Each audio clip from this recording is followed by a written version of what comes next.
Oh boy, this is going to be a lot of fun. Talking about these shitty movies one last time, and like in Willy Wonka and the Chocolate Factory, throw them into the garbage chute where they get sizzled as a sausage and get stuck there forever.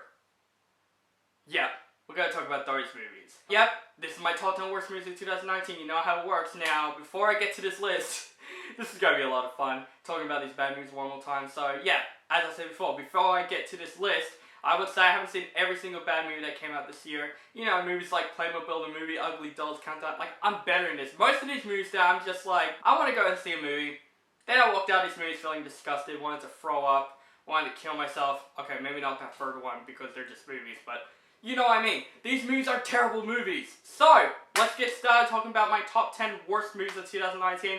Before we get to that, let's start out with some honorable mentions, or in case you guessed it, dishonorable mentions. The Curse of La Llorona, Wonder Park, Greta, The Kitchen, Escape Room, Isn't It Romantic, The Intruder, Maleficent Mistress of Evil, Charlie's Angels, Playing with Fire, and almost on my number 10, 47 Meters Down Uncaged. Those movies, you are lucky. You are lucky you're not on my worst list, but you're still really shitty movies. What are we waiting for? Let's start talking about the top 10 worst movies of 2019 in the final video for 2019. So, let's get started on this list with number 10.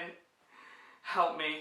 10. So, let's start off this bomb list with Replicas, a movie that has a pretty interesting plot, but the way they use the plot in Replicas is just hysterical. Keanu Reeves, you are so freaking lucky you did John Wick 3. Because if this was the only movie you'd done this year, you would have bombed your career this year. Literally, Replicas is one of the worst rated movies ever made. I thought the story was terrible, the visual effects is terrible because this is a science fiction film. My god, from the opening scene with this artificial intelligence looking robot, the CGI looks like a freaking PS1 game. Literally, this movie is just boring as shit, and it also turns out as a hilarious movie, especially from Keanu Reeves' over-the-top acting. Literally, Replicas, just go to hell. You're on my number 10. 9. Man, how freaking boring was Men in Black International? It's one of the most generic films that I've seen all year. I know I said generic so many times in our review, but basically this movie it's so generic.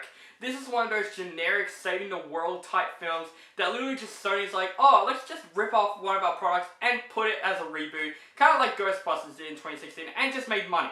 That's basically Man in Black International. It feels like this movie is not really special. Chris Hemsworth and Tessa Thompson didn't even save this film. I thought the chemistry was really forgettable in the film. And this is a film that's starting this new franchise, but of course, it bombed down like the 2016's Ghostbusters. I think this movie is like really comparing to that movie, honestly.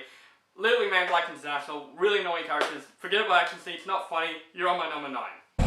8. Literally, talking about really bad conclusions to the really hugest franchises ever made.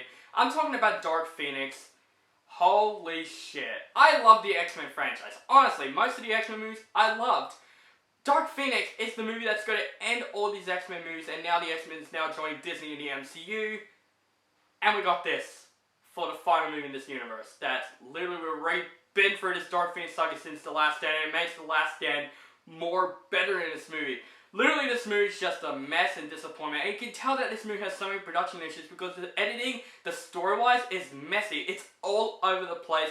The acting was terrible. The action wasn't great. Literally, Simon Kinberg, I think you should just stick to writing, not directing. That's all I'm going to say. Dark Phoenix, you suck. You're on my number 8. 7. Man, even the Christmas movie's on my worst list. This movie definitely didn't get me in the Christmas spirit at all. Black Christmas is plain out one of the most boring slasher films that I've ever seen. This is the third, like, reboot of this. Just, why do you need to do this? Like, whose idea saying, let's make another Black Christmas movie? And literally, this movie is not a horror film. It's a soap opera. All over the place saying women's like, oh, men are shit and all that shit. One of the most sexist movies that I've ever seen this year. And the slasher bit is basically 30% of the film, honestly. Most of this film is just a boring soap opera with really forgettable characters that you don't root for at all. This movie's not scary. You can tell what's happening. If this movie came in the 1950s, I will still know what's going to happen from start to finish if I even was in that time period. Black Christmas, you suck. 6. Alright, some people will be very controversial about my number 6 pick. This is the movie that I was so let down by. I literally walked out of this movie going, it has to be my worst list. I'm sorry. Star Wars: The Rise of Skywalker sucked. I'm sorry. I know a lot of people will probably disagree. Some people probably would agree. Some people did put this movie on their worst list. Literally, Star Wars: Rise of Skywalker is like Dark Phoenix. This is the way to end the Skywalker saga. Since this movie is like the final movie, everything has to be all over the place, and literally they're just bringing characters that really feel unnecessary. Yes, I'm talking about Palpatine. He doesn't need to be in this movie at all. He didn't do shit in this film. This whole story felt like a video game. It's like going to a story, to another story, to another story, to another story. Literally, this is a Star Wars film. How can a Star Wars film get on my wish list? This movie is, and this is probably the worst that J.J. Abrams has done, and I love J.J. Abrams. I even forgot this movie is directed by J.J. Abrams, and that is very, very sad. This movie was supposed to give us answers that we wanted from the first two movies. No, it gave us more questions, and that's how terrible The Rise of Skywalker is. Sorry, Star Wars fans, but I'm a Star Wars fan, and I was let down by The Rise of Skywalker. You're on my number 6. 5. Alright, up to the top 5. These are the movies that I would never, ever see them again. Like, never ever. Number 5 goes to The Fanatic, one of the biggest guilty pleasures of this entire year. This movie is like The Room. It is so bad that I just had to enjoy it. John Travolta, what the frick happened to you? From Pulp Fiction and now you're doing this? What? And the director of this movie is the lead singer of Limp Bizkit. Just, who hired him? Just, who thinks he's a really masterful director? And this movie makes obsession movies even more dumber than the way it is. The Fanatic, you're fun. You're one of the best, worst movies of the year. You're on my number 5 because of that. Oh my god. What could this list get any worse? 4. You know movies that I just regret on giving it a positive review for? Yes. Hellboy. I gave it a positive review and now I hated it. I even did a Blu-ray hunting for this. Aw, you landed on my bed. I want you to be broken and never see you again. Literally, Hellboy is just something that we don't need. We don't need a reboot. Make Hellboy free, Guillermo del Toro. Get out of your ass and make Hellboy free. Because now we all wanted a Hellboy free after this movie. David Harbour was fine, but you don't feel like he's playing a very special character. You just feel like he's playing a generic character. The story's awful, the special effects are mostly really terrible. This is an RA movie for the sake of being an RA movie. It doesn't look like it had purpose. If it was a PG movie, there would be no difference. Literally, this movie is a mess. All over the place. The story of this movie is just, I don't know. Let's just move on. Hellboy, get out of here. 3. Number 3 is one of the most interesting movies that I've seen this year. Because I love the concept. I really do.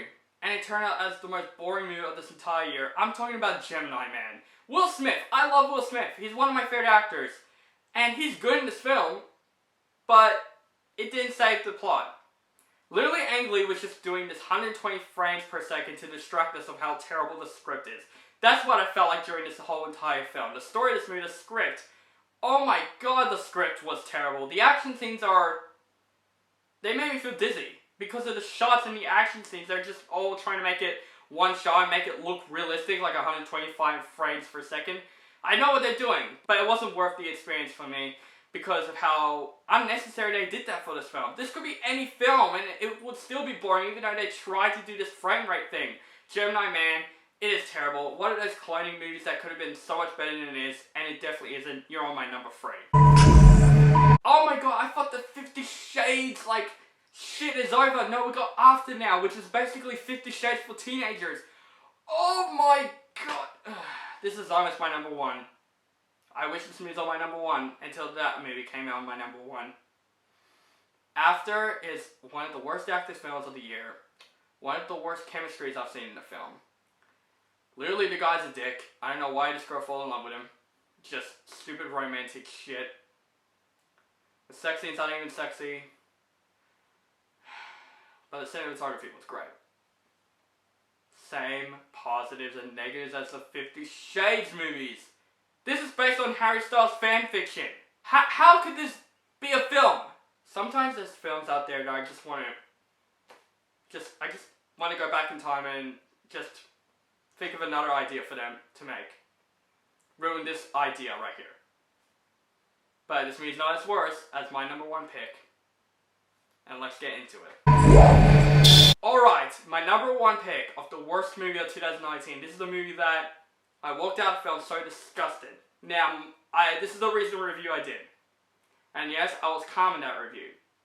Even though I hated it, I gave it a D-. You know why I did that? Because I was holding it. I was holding my anger after I watched this film, and it's very brave of me to do that, because I'm saving this movie to be on my number 1 on my worst list. Cats is terrible! Cats is my number 1! I hate... Oh my god! I've been holding this anger ever since I've watched the movie. You know what I'm gonna say about Cats? Everyone's probably gonna put Cats in their number 1 pick. No story, just musical sequences with freaky CGI shit that is boring as shit and terrifying at the same time. Tom Hooper. Hooper? I don't care. He directed Les Miserables and The King's Speech. And yet now you're directing this? Sometimes freaking Broadway shouldn't be movies, dude. The Broadway doesn't even have a story, so why would you make that into a film? For just celebrities to be in it? Like Taylor Swift is marketed so much but she's only in one scene? Cats, you're a disgrace of 2019. I knew you were going to be terrible, and you're worse than I thought you were going to be. God bless our soul. So guys, that is it, my top 10 worst movies of 2019. I had so much fun doing this, talking about these shitty movies one last time. So this will be the final video of 2019, and I've got to say, 2019 has been a pretty good year. Even though I did say Rise of Skywalker, I said like this is the worst year for movies. I was just too angry at that. This is a pretty good year for movies. There are so many great movies that came out this year. There were a couple of disappointments and there were a lot of shitty movies, but that's every year. They're always the same year. But most of the movies that came out this year were really great movies, so I'm glad that this year is really good. Now 2020 is coming.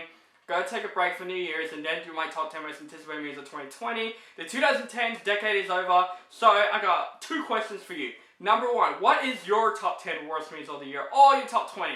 Give me as much movies as you want. Also, what is your favorite movie of the 2010s decade? Let me know also in the comments below. Make sure you guys follow me on Facebook, Stardust, Instagram, Twitter. Keep contacting me and make sure you subscribe to my channel. Notify for my latest reviews. And if you want to see my whole playlist of all the movies that came out in 2019, it's going to be in the subscribe logo. So watch all of those. So goodbye 2019 and have a nice day.